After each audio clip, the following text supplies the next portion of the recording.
this next exercise is called the bird dog. Okay, Coach Lawson's going to get into a quadruped position.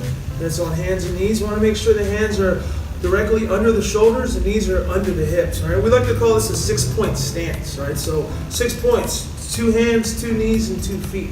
Okay, common mistake is we see people like to put their foot out. The goal with any type of core exercise is to maximize the tension. The tension creates stability.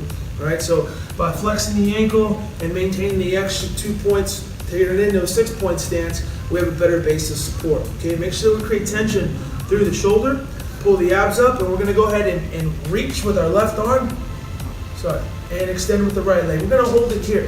All right, so we want to externally rotate the palms facing in. That really lengthens the lat, do the attachment side on the humerus, and we want to flex the ankle to make sure we don't have any slack in the back of the leg. Okay, this will allow us to really feel the glute engage.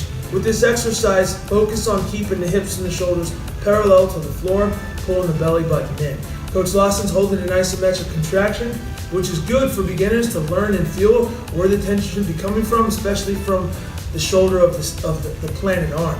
We progress this up by moving it in and out.